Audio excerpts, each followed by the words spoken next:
네, 안녕하십니까. 이번 슬기로운 성경생활 12번째 강의를 맡은 한성은 강도사입니다. 모두 즐겁고 슬기로운 성경생활 보내고 계신가요? 벌써 역사서라는 파트, 성경의 거대한 몸통에 해당하는 이 역사서의 중심부까지 우리는 지금 왔습니다. 역대기이죠.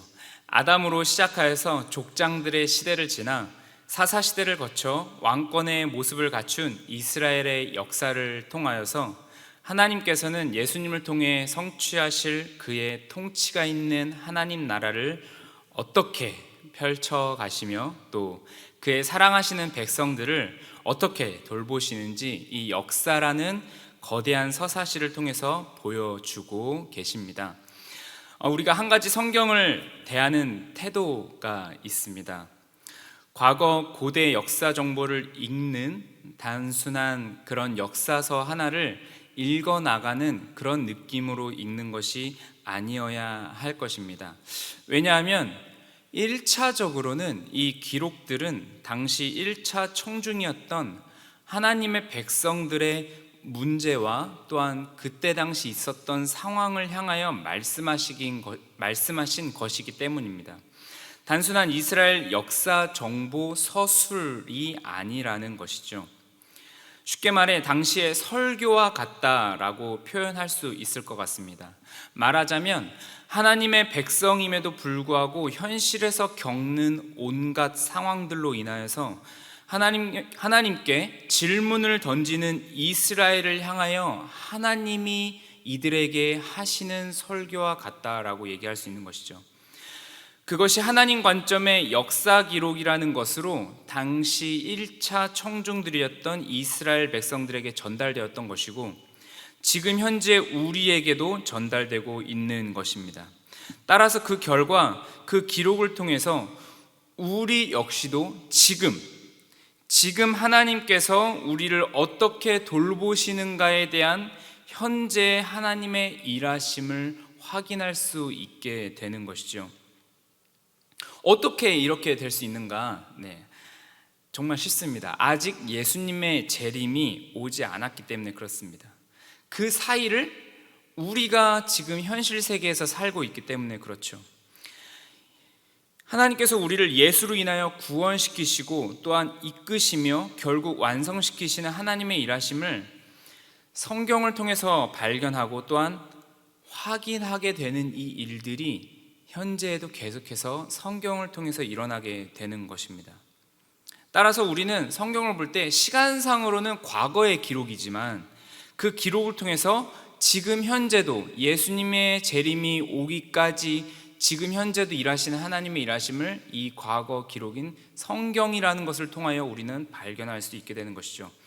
그 구약의 역사로 드러나는 하나님의 구원 계획은 예수님의 십자가 죽음과 부활 사건으로 그 절정을 맞이하게 될 것입니다. 이 구약의 내용이 그렇죠. 그래서 그렇게 구약의 역사서를 살펴보면서 하나님께서 인도해 가실 그 하나님의 일하심들, 그 하나님의 의지를 오늘도 계속해서 우리가 한번 살펴보려고 합니다. 저와 함께 할 부분은 역대상 6장부터 17장까지입니다. 다들 준비되셨죠? 우리가 이 시간에 항상 준비해야 할 것이 있습니다. 바로 성경책과 필기 도구 또한 성경 공부 노트입니다. 성경을 읽으시면서 마음에 와닿은 구절들은 줄도 그으시고 또 이 공부하는 노트에 각 장별로 정리도 하시면서 우리가 오늘 함께 보는 말씀들을 익혀 나가셨으면 좋겠습니다. 우리 잠시 지난 시간을 복습해 보도록 하겠습니다. 서두에서도 말씀드렸듯이 역대기는 단순한 역사 정보 기록이 아니다 라고 얘기를 드렸습니다. 이 역대기는 당시 역대기를 써야 했던 그 어려운 상황이 있었습니다. 그 어려운 상황에 대한 하나님의 설교와 같다 이렇게 말씀을 드렸는데요. 즉 당시에 어떤 기록 목적이 있었다라는 것입니다. 역대기를 쓸 수밖에 없었던 당시 상황 그리고 그 목적이 있었다라는 것이죠. 그 역대기의 기록 목적을 우리는 반드시 염두하면서 차근차근 역대기를 살펴봐야 할 것입니다. 우리 이 목적을 지난 시간에 김기현 목사님께서 말씀해 주셨습니다. 우리 자막으로 나올 텐데요. 바로 하나님께서 다윗과 맺은 언약을 신실하게 이루시고 있음을 드러내기 위하여입니다. 네, 굉장히 당연한 얘기인 것처럼 들립니다. 너무 당연한 얘기죠. 그렇지만 곰곰이 생각해 보자면 왜 이렇게 했었어야 하는가라는 이유가 있습니다. 이 이유가 중요한데요. 바로 하나님이 과연 우리 백성들을 돌보시는가? 바로 이 질문에 답하기 위하여 이 역대기가 쓰여졌다라는 것이죠. 굉장히 중요한 질문이죠. 하나님이 과연 우리 백성들을 돌보시는가? 이 질문이 왜 들었을까요? 우리는 이 역대기 6장부터 본격적으로 나가기 전에 잠시 지난주에 이어서 역대기의 간단한 정보를 좀 더 추가하여 보면서 당시 역사적 상황을 좀 더 살펴보도록 하겠습니다. 네, 역대기의 가장 기본적인 정보인데요. 우리 이 화면이 나올 때는 잠시 일시정지를 해 놓으시고 노트에 기록도 하시면서 이 설명을 들으시면 좋을 것 같습니다. 보시는 것처럼 역대기는 유대 전승에 의하면 에스라가 기록한 것으로 추정하고 있습니다. 그리고 이 역대기는 바벨론포로 2차 귀환, 기원전 458년이었는데요. 그 2차 귀환 후에 쓰여졌습니다. 당시 포로 귀환 후 살고 있던 유다 공동체를 향하여 쓰여졌는데 왜 이들에게 쓰여진 것일까요? 이들은 참으로 놀라운 일들을 맞이했습니다. 바로 바사, 즉 페르시아 왕 고레스의 칙령으로 이 이스라엘 땅으로 다시 돌아오게 된 사건을 맞이한 것이죠. 말 그대로 포로 생활이 끝나고 자신의 고향으로 돌아온 것입니다. 엄청난 일이죠. 그러면서 성전도 재건하게 됐습니다. 여러분, 이 교회를 다시 한번, 무너졌던 교회를 다시 한번 짓고 하나님의 영광을 바라본다고 생각해 보십시오. 엄청난 기대가 넘치죠. 성전도 재건하고 다시금 하나님의 백성으로서 살아갈 기대감으로 살게 되었던 상황입니다. 학개서와 스가랴서에 있는 말씀처럼 이제는 정말 하나님께서 승리하시겠다. 이 전에 나중 영광이 그 전에 있었던 솔로몬 때 있었던 영광보다 더욱더 클 것이다.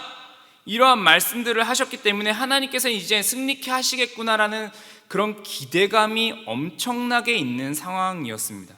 그러나 그러한 기대감과는 달리 이 이스라엘이 경험하기에 현실은 전혀 다르게 흘러갔던 것이죠. 바로 어떠했냐면 이 유다 공동체, 즉 다윗 가문은 회복은커녕 성전도 재건하고 이 에스라도 와서 뭔가 하나님의 말씀을 선포하고 이 땅에 무너졌던 기초들을 다시 한번 세웠기 때문에 이제 정말 회복될 것이다 라는 기대감이 너무나도 넘치는 상황이었지만, 그러한 회복은커녕 아하수에로 왕 때 하만으로 인해서 유다 공동체는 큰 위기를 당하게 되었죠. 우리 에스더서에 잘 나와 있는 스토리입니다. 자, 이로 인해서 유다 공동체는 어떤 느낌이 들었을까요?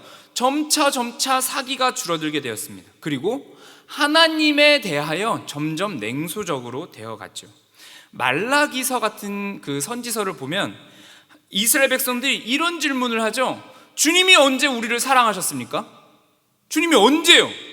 이런 고백들이 터지는 것을 우리는 말라기서에 볼 수 있죠. 공의의 하나님께서 어디 계십니까? 하나님의 정의가 살아 있습니까? 이러한 질문들이 말라기서에 나올 수밖에 없었던 상황, 물론 그 말라기서 자체를 통하여서 이스라엘 백성들의 부족하고 범죄했던 신앙을 고발하며 자책하고 있었던 그러한 무너진 신앙을 고발하기도 하지만, 그 전에 그렇게 고백할 수밖에 없었던, 불평할 수밖에 없었던 상황이 이들의 현실 가운데 일어나고 있었다라는 것입니다.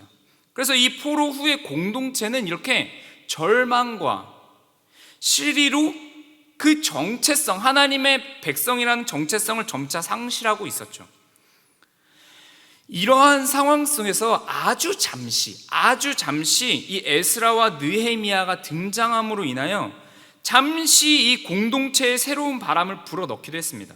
성전을 봉헌한 지 약 74년이 지난 주전 458년에 대제사장 가문의 후손인 바로 이 에스라가 속한 공동체가 2차로 귀환하게 됩니다. 지금 현재 우리가 이제 역대기를 살펴보게끔 하는 이 배경인데요. 이 에스라로 인하여서 신앙의 개혁이 일어납니다. 우리 에스라서를 읽어보면은 학사 에스라가 이 이스라엘 공동체를 향하여 하나님의 말씀을 다시 한번 선포하는 장면들이 나오게 되죠. 또한 그 뒤에 13년 뒤에 445년에 느헤미야가 한 번 더 예루살렘에 도착하여 예루살렘 성도 다시 한번 재건하고 또 이러한 공동체에 새로운 바람을 불러 일으킵니다. 자, 나름 이쯤 되면 괜찮겠다 싶지요. 그렇지만 이 현실에서 이 귀환한 백성들은 여전히 페르시아, 성경의 표현으로는 바사로 나와 있는데 이 페르시아의 속주로 전락한 땅에서 계속해서 종노릇을 면치 못하고 있었습니다. 실질적으로 이 유다 공동체는 계속해서 그 뒤에 한 200년간을 페르시아 왕에게 복종하며 살았죠. 말하자면 하나님의 성전도 재건되었고 포로 생활이 끝나서 이제는 하나님의 백성으로 살아가며 하나님께서 함께하며 다스리시는 이 엄청나게 강력한 하나님의 회복된 공동체가 일어나겠구나라고 생각은 하였지만 이스라엘이 볼 때는 그 일들이 실질적인 현실 세계에서 펼쳐지지 않고 계속해서 그 하나님의 힘과 능력이 여전히 없는 것 같이 느껴지는 것이었습니다. 지연되는 것이었죠. 그러니 이스라엘 공동체의 마음이 어떨까요? 이 문제에 대한 이러한 현실이 계속해서 지속이 되니까 결국 하나님을 향해서 심각한 질문이 터지게 되죠. 유다 공동체에 신학적인 질문이 발생하게 되는 것입니다. 그럼 무엇일까요? 포로로 잡혀가는 심판을 통해서, 과거로 포로로 잡혀갔었던 그 심판을 통해서 하나님께서는 이제 이스라엘과의 언약 관계를 끝내신 것은 아닌가? 또 우리는 아직도 여호와의 선택된 백성이란 말인가? 언약이 아직도 유효하단 말인가? 하나님이 다윗에게 하신 언약? 예루살렘? 완공되었지만 무력해 보이는 이 성전? 이러한 것들은 여전히 우리에게도 아직도 의미가 있단 말인가? 이러한 엄청나게 심각한 이 현실로 말미암은 신앙적 회의감이 계속해서 엄청나게 나왔던 것입니다. 저와 여러분도 사실 이러한 질문이 들죠. 예수 그리스도로 말미암아 구원받은 하나님의 자녀이며 그 하나님께서 우리를 사랑하신다라는 고백들이 로마서, 갈라디아서, 에베소서 등등에 써있지만 우리가 처한 현실 세계에서 그 말씀들이 전혀 효력이 없고 우리는 여전히 역경과 고난 속에 점철되어 살아가는 현실로 인해 우리도 이러한 질문을 하게 되는 것이죠. 이스라엘 백성들도 당시 똑같았다라는 것입니다. 바로 이러한 상황 가운데 역대기가 답을 하는 것입니다. 하나님이 다윗과 맺은 언약을 신실하게 지키고 있다. 엄청나죠. 그 약속은 포기되거나 중단되지 않았다 말씀하시는 것입니다. 꼭 저와 여러분의, 제가 좀 전에 말씀드렸던 그러한 삶과 비슷하지 않습니까? 성경을 보면 하나님이 우리를 돌보신다고 기록하고 있는데 꼭 우리 현실은 그 하나님의 말씀이 전혀 영향력이 없는 것 같이 느껴지죠. 당시도 그러했던 것입니다. 그런데 이 역대기의 기록을 통하여 그것이 아니다라고 말씀하시며 현실 세계를 통하여 펼쳐나가시는 하나님의 일하심들을 다시 한번 이 기록을 통해서 드러내주고 있는 것이죠. 네, 그래서 우리 지난 시간에 이제 5장까지 살펴봤는데요. 오늘 계속해서 저와 같이 6장부터 역대상 6장부터 17장까지 살펴보며 하나님께서 그 언약을 어떻게 신실하게 인도하고 계시는가, 이 역대기 기자가 어떻게 밝혀나가는가를 살펴보도록 하겠습니다. 네, 우리 이 역대기에는 크게 세 가지 부분으로 나뉘게 됩니다. 먼저 지금 화면에 나오는 이 구조를 노트에 잘 기록해 두시면 좋을 것 같습니다. 굉장히 글자도 조금 많고 글이 조금 있기 때문에 일시정지를 해놓으시고 이 부분들을 차근차근 기록을 해놓으시면 좋을 것 같습니다. 네, 말씀드렸던 대로 역대기를 쓸 수밖에 없었던 포르기안 공동체의 역사적 상황, 제가 조금 전에 말씀드렸던 그러한 상황을 잘 생각하면서 이 구조를 기억하시면 좋을 것 같습니다. 보시는 것처럼 처음 부분이 있습니다. 처음 족보 부분이 있죠. 우리 지난 시간에 김경호 목사님께서도 말씀하신 것처럼 이 족보 부분은 단순한 선조들의 나열이 아니라 이것을 통해서 포로민들에 의해 재건된 이 성전은 하나님이 아담을 창조하면서 시작하신 그 사역, 우리를 구원해 내겠다, 우리를 인도해 내겠다라는 그 하나님의 사역의 지속과 또한 회복을 가리키고 있음을 보여줍니다. 그러니까 잠깐 만들어졌다가 끝난, 지금 잠시 힘없이 만들어진 성전이 아니라 이것은 하나님께서 태초부터 계획하신 일이라는 것이죠. 두 번째는 통일 왕국 시대의 다윗과 솔로몬의 통치를 기록하고 있는 부분입니다. 이 통치의 가장 핵심은 바로 다윗 언약이라고 불리는 내용의 그 핵심이 있습니다. 밑줄을 쳐놨죠. 사무엘하 7장과 그리고 여기 역대상 17장에 기록되어 있지요. 이 내용을 언급함으로써 이스라엘에 대한 하나님의 지속적인 헌신이 어떤 것인지 강조하고 이 다윗 언약에 근거한 회복 속에 이 이스라엘이 여전히 있음을 보여주는 것이죠. 그러니까 사실은 사무엘상 지금 7장과 우리 역대상 17장 곧 살펴보겠지만 이 부분이 굉장히 중요한 것입니다. 이 내용들을 우리는 다시 한번 살펴보면서 이 역대기를 살펴봐야 되는 것이죠. 마지막 부분은 분열왕국 시대의 유다 왕들의 통치를 기록하고 있는데 바로 이 역사 기록을 통해서 하나님께서 맺어주신 그 언약과 그러므로 말미암아 인도에 가시는 그 회복의 원리가 이스라엘 역사 가운데 계속해서 기본 원리로 작용하고 있음을 말해주고 있습니다. 이 큰 구조들을 염두하시면서 옆에 써 놓으셨죠? 이 써 놓으신 큰 그림들을 우리 이제 기억을 하시면서 이제 각 장들을 간략하게 살펴보려고 합니다.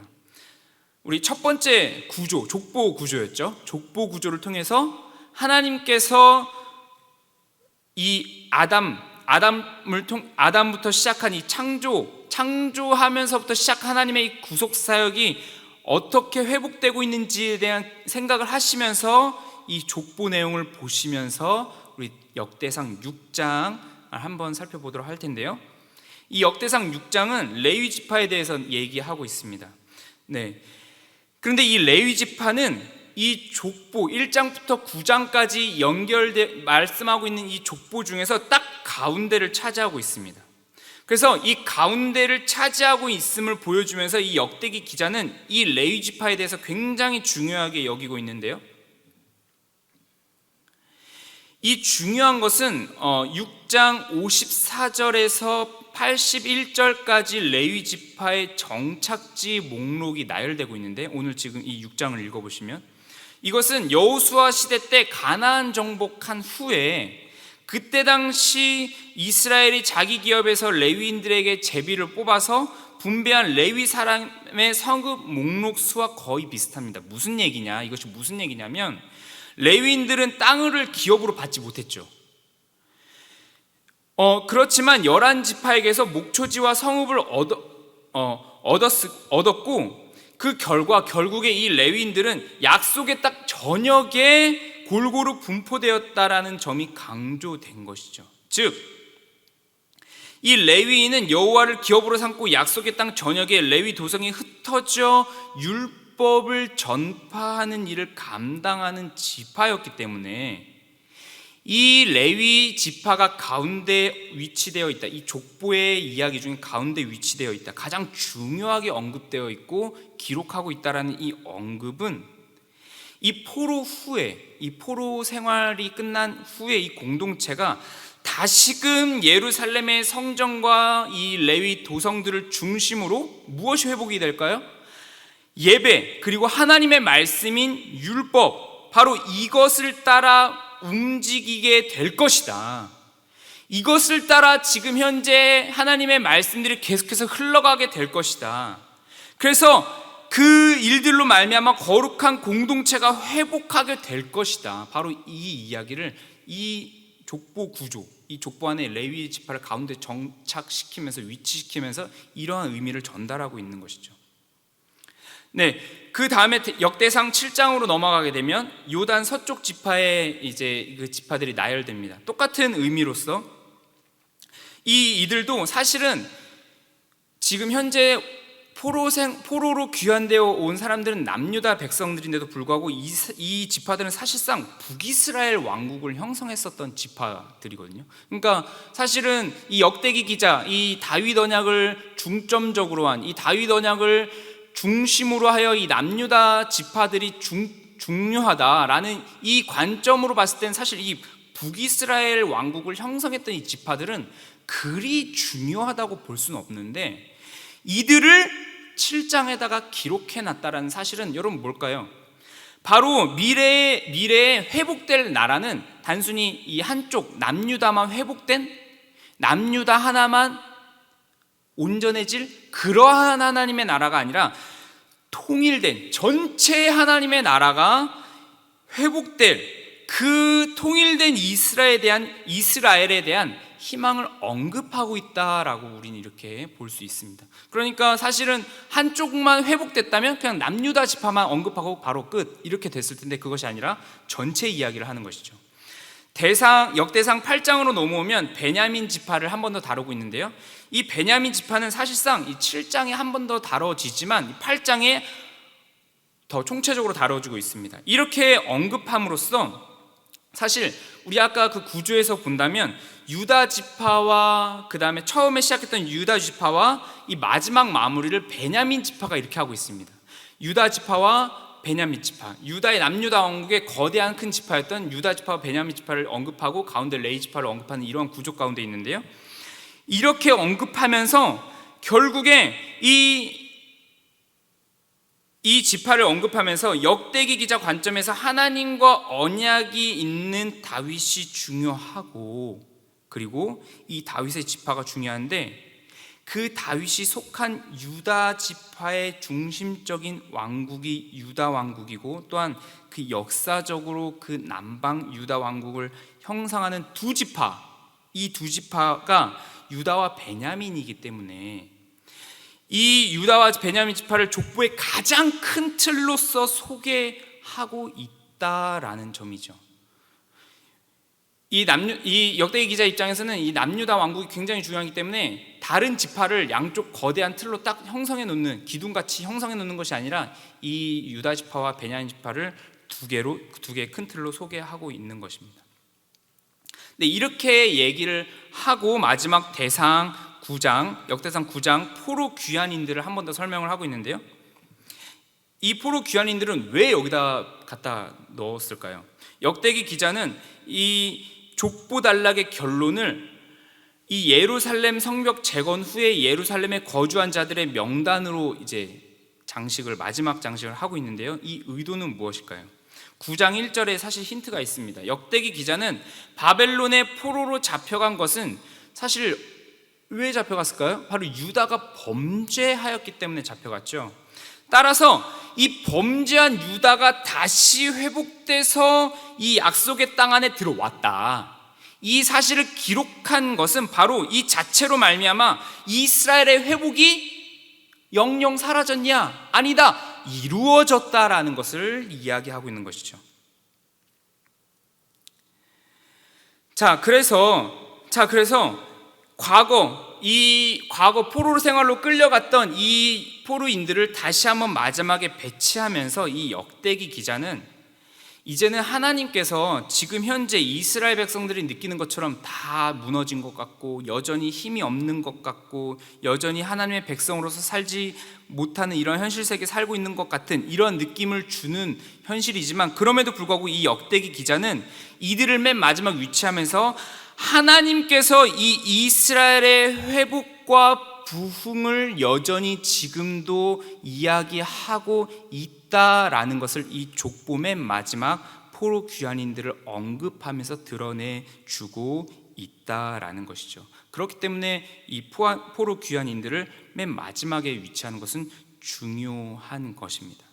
자, 9장까지 이렇게 역대기 첫 번째 부분인 족보 내용이 끝나고 두 번째 이제 부분으로 넘어갑니다. 근데 두 번째 부분은 바로 통일왕국 시대의 다윗과 솔로몬의 통치 부분인데요, 이 부분은 역대상 10장부터 역대하 9장까지 이루어지는 건데, 우리는 이 앞부분, 특히 여기서는 두 부분으로 나눌 수 있는데, 첫 번째 부분은 바로 다윗의 통치에 대한 부분입니다. 네, 이 다윗의 통치에 대한 부분, 바로 역대상 10장부터 29장에 대한 이 전체 내용을 요약한 것이고, 이 내용의 가장 중요한 것은 바로 다윗 언약의 중요성이라는 부분인데요, 우리 이 부분을 한 번 더 기억하면서 살펴봤으면 좋겠습니다. 네, 역대기 기자는 이렇게 족보를 마무리하고 이 역대기 10장부터 사울의 죽음 기사를 바로 기록하게 됩니다. 여러분들 한번 그 기록을 읽어보시면 사울이 죽는 내용이 나오는데요, 왜 사울의 죽음을 그냥 기록했냐? 단순히 그냥 사울이 죽었다, 그리고 다윗으로 말미암아 왕이 이어졌다, 이러한 정도의 내용을 이야기하려고 하는 것이 아니라,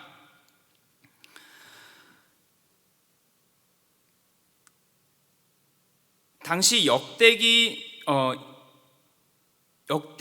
그 기자의 관점에서 보면 지금 다윗의 왕국, 다윗 왕국으로 인한, 다윗 왕국에서 가장 중요한, 다윗에게 주신 그 다윗 언약이 가장 중요하기 때문에 그 앞서 나온 그 앞서 이루어지는 그 모든 이야기들은 생략을 하고 바로 사울 이후에 다윗이 어떻게 왕권으로 이어지게 되었는가에 대한 이야기를 바로 언급을 하는 것이죠. 자, 그래서 역대상 10장에서 12장까지는 어떤 식으로 이스라엘의 왕국이 세워지게 되었는지를 살피면서 포로 후기 공동체의 왕국 개념의 중요성을 다시 한번 강조하고 있다라고 이야기할 수 있습니다.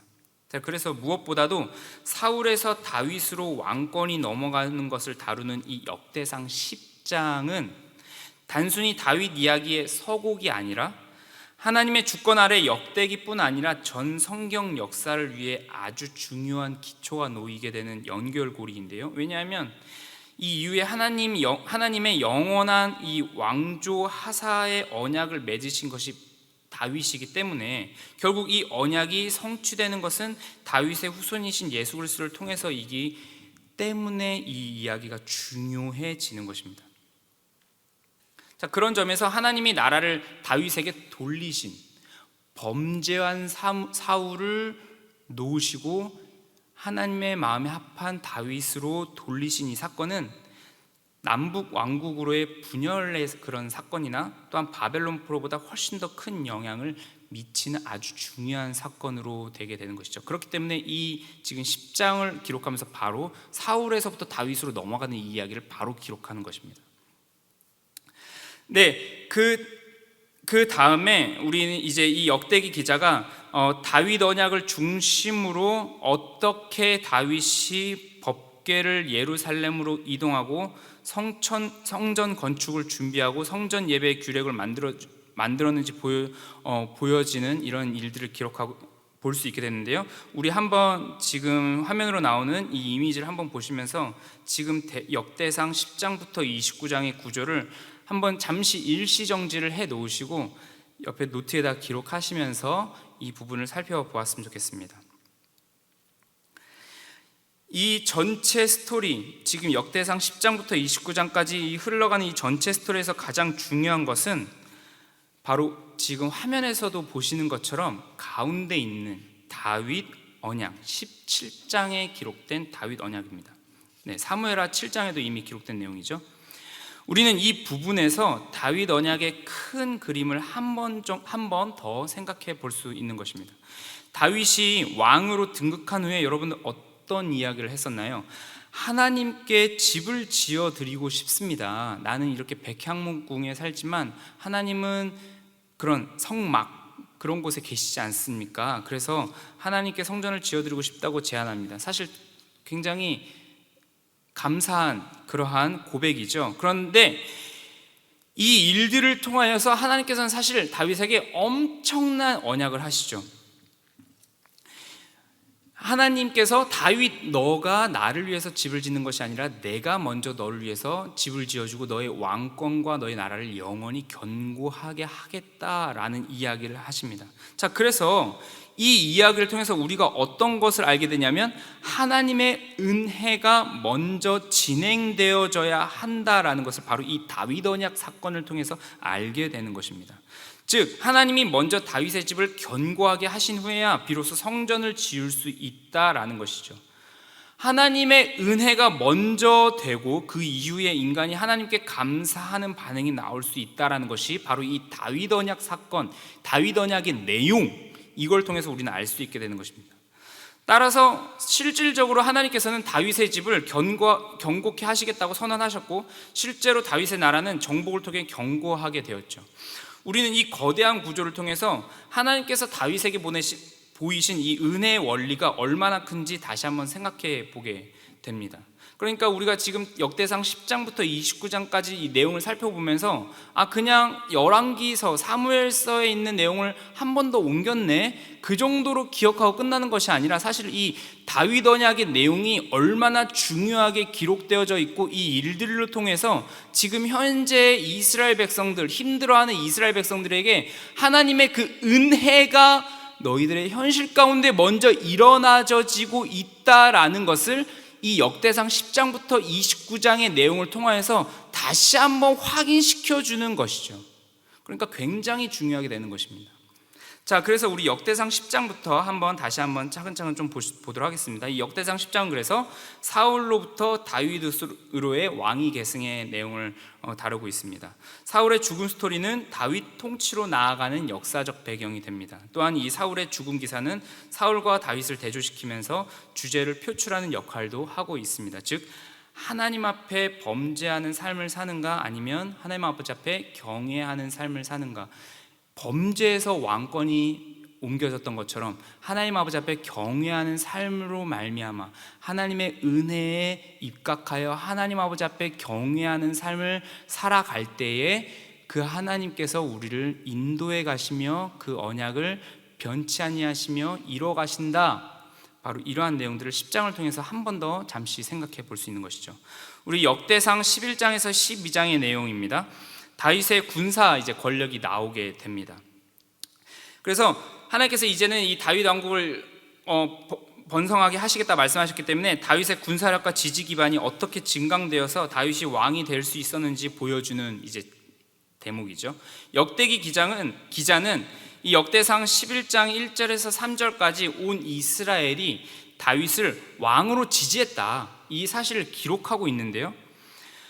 그러나 다윗이 그러한 사람들의 지지, 그러한 이스라엘의 지지만이 다윗의 성공을 가능케 한 핵심 비밀이 아니었다라는 것을 이야기하고 있습니다. 이 역대상 11장에서 12장 이 중심에 하나님께서 이스라엘 백성들이 다윗을 지지한 것만이 아니라 하나님께서 다윗을 지지하고 계셨다라는 예언이 등장하죠. 역대상 12장 18절의 내용인데요. 우리 이 부분을 한번 옆에 기록해 놓으시면 좋겠습니다. 역대상 12장 18절 한번 줄쳐 놓으시면 좋을 것 같습니다.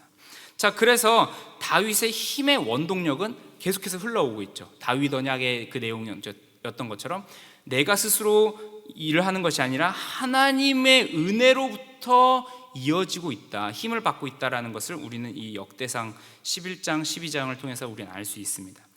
자, 그리고 이제 13장부터 16장까지 법궤에 대한 내용이 나옵니다. 이 역대기 기자는 사무엘서에서도 사실 이 법궤에 대한 내용이 나오거든요. 동일한 내용을 한 번 더 기록하는 것이기 때문에. 그런데 이 사무엘서의 순서와는 달리 다윗이 왕으로 즉위한 후에 첫 번째 취한 조치로 법궤를 예루살렘으로 이동하려고 하는 이 장면을 이렇게 딱 기록을 하고 있는 것이죠. 이 장면은 사실 사무엘하 6장에 이 법궤 이동 장면이 나오는데 거기서는 딱 한 장만 기록되어 있습니다. 자, 그런데 여기에서는 이 역대기에서는 4장을 할애하면서 이 이야기를 하고 있는데요. 이 이유는 역대상 14장에서 다루는 왕궁 건축에 대한 이야기나 또한 자녀 문제, 또한 블레셋과의 전쟁, 그러한 이야기, 다른 이야기들보다 이 다윗이 법궤를 가장 중요하게 여겼다라는 점을 강조하고 있습니다. 그러니까 다른 내용들이 굉장히 많을 수 있겠죠. 다윗이 중요하게 생각했던 것들이 굉장히 많을 수 있겠죠. 그러나 그 중에 가장 중요하게 생각했던 것이 바로 하나님의 말씀이 기록되어져 있는 이 법궤를 소중히, 가장 귀하게 여겼다라는 이 장면을 이제 말하고 있는 것이죠. 자, 그렇다면 이 법궤를 왜 이렇게 중요하게 여겼죠? 사울 시대에는 이 법궤를 귀하게 여기지 않았습니다. 하나님의 말씀을 따르지 않고 범죄하였던 사울왕 때와는 달리 하나님께 이 다윗은 법궤 앞에서 여호와께 물으면서 통치를 하려고 했었던 것이죠. 왜죠? 그것이야말로 바로 하나님의 나라를 인도하는, 하나님의 은혜에 입각하여 하나님의 말씀을 따라 통치하는 진정한 통치 원리였기 때문에 그렇습니다. 그렇기 때문에 역대기 기자의 그 시점에서는 다른 것이 중요하지 않습니다. 다윗 언약이 가장 중요했던 것처럼 하나님의 은혜에 입각하여 그 은혜에 따라가는 삶, 하나님의 앞에서 따라가는 삶, 그 은혜, 그 말씀에 붙들려 살아가는 삶, 그것으로 인하여 왕권이 강화되고 하나님 앞에서 범죄하지 않고 충실하게 살아가는 삶이 바로 왕권의 강화와 하나님의 나라를 인도해가는, 이끌어가는 가장 핵심의 원리였기 때문에 바로 역대기 기자 관점에서는 이 법궤의 이야기가 가장 중요하게 나왔던 것이죠. 그렇기 때문에 이 법궤, 하나님 앞에서 범죄한다? 이것은 왕권이 왔다 갔다 하는 문제였기 때문에 이 부분을 다시 한번 언급하는 것이었습니다. 따라서 지금 이 모든 내용들을 우리가 살펴보면서 우리는 무엇을 생각해 볼 수 있게 되죠? 단순히 하나님의 법을 따라야 돼, 하나님의 말씀을 따라야 돼, 그 어렵고 힘든 걸 어떻게 따라, 그런 것이 아니라 하나님 밖을 벗어나 우리를 보호하시는 하나님의 그 은혜의 울타리를 벗어나게 되면 우리는 고아와 같은 존재인 것입니다.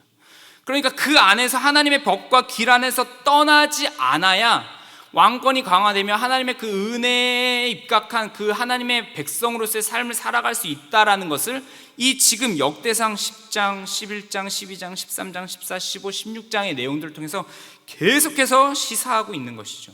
그것이 참된 왕권의 원리이고 삶의 원리이기 때문에 그렇습니다. 자, 그리고 우리는 이제 17장으로 넘어오면서 아까 우리가 봤던 그 구조의 가장 핵심적인 부분이었던 다윗 언약을 우리는 다시 이제 드디어 볼 수 있게 되는 것인데요. 자, 이 다윗 언약은 우리가 잘 아시다시피 아까 서두에 잠시 이야기했다시피 다윗이 먼저 하나님께 집을 지어드리겠다고 했습니다. 자, 그런데 하나님께서는 이 일을 통해서 하나님께 나아왔던 이 다윗의 기도를 통해서 그래, 나를 위해서 집을 지어줘라 이렇게 이야기하는 것이 아니라 이 일들을 통해서 하나님의 나라와 그 구원에 대한 아주 원론적인 이야기를 꺼내시죠. 우리 역대상 17장 4절인데요. 우리 이 부분을 역대상 17장 4절 이 부분 한번 체크해 두시면 좋을 것 같습니다. 자, 아까도 이야기했듯이 어떤 이야기였냐면 바로 이 인간들이, 사람들이 하나님을 위하여 무언가를 하는, 성전을 짓는 무언가를 하는 것이 아니라 하나님께서 먼저 하나님의 택하신 백성들을 위하여서 은혜를 베푸실 것이다라는 것을 이 다윗 언약을 통해서 알게 되는 것이죠. 자, 바로 이것이 다윗 왕조, 그리고 이 성전, 그리고 나단 선지자가 전한 다윗 언약의 바로 핵심적인 요소입니다. 바로 여기서 우리는 하나님이 다윗을 위해 집을 지으시는 것이 먼저요, 그리고 그 이후에 인간이 하나님께 집을 지어드린다든지 하나님께 감사를 올려드린다는 것, 바로 이것이 그 다음이라는, 즉 오직 은혜만으로라는 원리가 등장하는 것을 우리는 알 수 있게 되죠.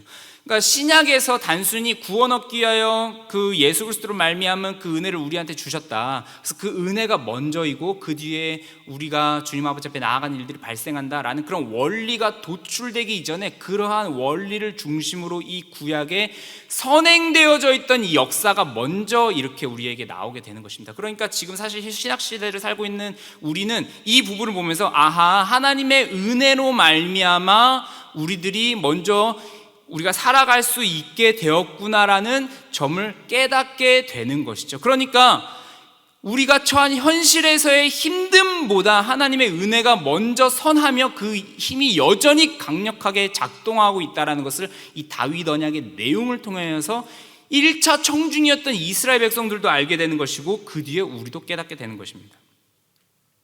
네, 여기서 잠시 우리가 역대상 17장과 이 사무엘하 7장에 나왔던 이 다윗 언약의 내용을 잠시 한번 비교해 보려고 하는데요. 네, 이 표를 잠시 일시정지 해놓고 이제 한 번 정도 살펴보시면서 이 내용을 보았으면 좋겠습니다. 사실 여러 가지 비교할 수 있는 부분들이 많이 있지만 딱 두 가지 부분만 비교해 보려고 합니다. 먼저 중요한 것은 징계에 대한 언급입니다. 사무엘하 7장과는 달리 역대상 17장에는 징계에 대한 언급이 없습니다. 이것은 왜 그럴까요? 사실 이제 사무엘하 7장은 하나님의 언약이 먼저 선행하고 있지만, 그렇다고 해서 마음대로 살 수 있냐? 마음대로 하나님의 법을 떠나서 살게 되면 사람의 채찍과 사람의 매와 인생의 채찍으로 징계할 것이다라는 이런 어떤 조건적인 이야기가 있지만, 사실 지금 이 역대기 상황에서는 너무나 현실이 힘들기 때문에 이러한 언급이 이제 굳이 기록되어 있지는 않습니다. 오히려 더 하나님께서 너희들을 돌보실 거야 라는 하나님의 이 무조건적인 이 특성이 더욱더 강조되어 있는 것으로 우리는 볼 수 있는 것이죠. 자, 두 번째는 나라의 언급이 있습니다. 밑에 이제 보시면 누구 나라 해서 이제 언급이 되어 있죠. 근데 거기 그 표에 보시면 밑줄이 그어져 있습니다. 거기에 보시면 역대상 17장에는 내가 영원히 그를 내 집과, 그러니까 나의 집과 나의 나라에 세우리니 이렇게 되어 있고, 사무엘하 7장에는 너의 집과, 그러니까 내 집, 너의 집과 너의 나라가 내 앞에서 영원히 보존되리라. 사실 이제 같은 내용입니다. 같은 내용인데 표현이 바뀌었죠. 근데 이것은 단순히 대명사가 바뀐 것에 불과한 것이 아니라, 이것은 사실 다윗 왕조를 하나님의 나라와 명시적으로 연결시켰다라는 점에서 매우 의미심장한 변화입니다. 그러니까 역대상 17장이 그렇게 연결시켜 놨다는 것이죠. 하나님의 나라, 너희 인간의 나라, 이렇게 따로 표현한 것이 아니라 너의 나라가 곧 내 나라다, 이런 식으로 이제 표현을 한 것이죠. 자, 그래서 인간 왕국을 하나님의 왕국과 동일시켜서 표현한 것은 사실 이 역대기뿐입니다. 자, 따라서 다윗의 자손 예수 그리스도 안에서 하나님 나라가 드러난다라는 복음서의 이해를 생각하면서 본다면, 사실 이 역대기의 이해는 단순히 그냥 하나님 나라는 우리와 멀리 떨어져 있고 저 위에 하늘의 어딘가에 계시고 우리 이 현실 세계는 현실 세계, 이런 식으로 이제 분리돼서 생각하는 것이 아니라, 하나님의 나라가 지금 현재 우리 이 땅 가운데도 함께, 지금 내가 하나님을 믿고 살아가는 나 하나님의 백성으로서 살아가는 이 시대가 곧 하나님의 나라라는 이 하나님 나라의 개념이 이제 더 발전되는 것을 우리는 이 역대상 17장을 통해서 우리는 알 수 있게 된다라는 것입니다. 자, 그래서 우리는 지금 이제 17장까지 살펴보았습니다. 아직 이제 전체 부분, 아까 우리 구조에서 봤던 것처럼 아직 전체 부분을 다 언급을 하진 않았지만, 저와 이제 같이 보는 부분은 17장까지이기 때문에 17장까지 살펴봤는데요. 우리 여러분들 이제 이 보시면서 어떠셨나요? 네. 아직 우리가 이제 계속해서 다 이 뒷부분을 보진 않았지만, 지금 현재 포로 귀한 공동체가 처한 현실이 정말 만만치 않다라는 것은 이제 우리가 알 수 있죠. 정말 그래서 그들이 정말 하나님께서 살아 계시냐, 우리가 심지어 이렇게 힘들게 살고 있는데 살아 계시냐, 이제 이러한 고민들 이제 했을 것입니다. 자, 그런데 하나님은 다윗에게 말씀하셨던 그 다윗 언약의 내용, 하나님의 나라가 무너지지 않아, 하나님의 일하심이 무너지지 않아, 하나님의 의지가 꺾이지 않아 라는 이 내용을 말씀하시며, 하나님의 일들은 계속되고 있단다라고 확인해 주시고 말씀해 주고 있다는 것을 우리는 오늘 이 17장까지 보면서 이제 확인하게 되었습니다. 네, 이러한 사실들은 과거 기록뿐만 아니라 사실 이제 우리의 삶에 있어서도 동일할 것 같습니다. 우리 눈에 볼 때는 하나님께서 돌보지 않는 삶인 것 같은 순간들이 여전히 있을 수 있겠지만, 사실 그렇지 않은 것이죠. 우리를 여전히 돌보고 있는 것이죠. 네, 우리 이러한 하나님의 일하심과 그런 의지를 오늘 이 17장까지 이제 살펴보면서 깨달았는데요. 아직 이제 역대기는 끝나지 않았죠. 그래서 이번 주에 우리 역대상을 읽어 가시면서 이러한 은혜들, 이 과거에 기록된 역대상을 읽어 나가시면서 그런 하나님의 은혜들을 한 번 더 기억하는 이번 주가 되셨으면 좋겠고, 개인적으로 누리시고 또한 깨달으시며 그 다음 역대상도 계속해서 읽어 나가시는 저와 여러분이 되셨으면 좋겠습니다. 우리 이 시간 잠시 제가 기도하고 오늘 이 역대상 슬기로운 성경생활 이 오늘 부분을 마치도록 하겠습니다. 함께 기도하시도록 하겠습니다. 사랑해 주님 참으로 감사드립니다. 오늘 이 시간 역대상 6장부터 17장까지의 내용을 살펴보면서 하나님께서 이스라엘 백성들의 현실 속에서 말씀하시고 그 하나님의 언약이 여전히 무너지지 아니하고 계속해서 진행되고 있으며 그 나라 가운데 이스라엘의 현실 가운데 여전히 하나님의 일하심들이 펼쳐지고 있다라는 것을 우리 한번 이 역대기의 기록을 통해서 확인하였습니다. 이 기록을 통하여 우리의 현실에도 여전히 인도하고 계시며 주님의 일하심들이 곳곳에 우리의 존재와 우리의 인생에 펼쳐지고 있음을 우리도 알게 하여 주시옵소서. 이후에도 계속해서 성경을 읽어나가며 주님의 인도하심을 경험해 나가는 우리들 될 수 있도록 주님 붙들어 주시옵소서. 감사드렸고 예수님의 이름으로 기도드립니다. 아멘.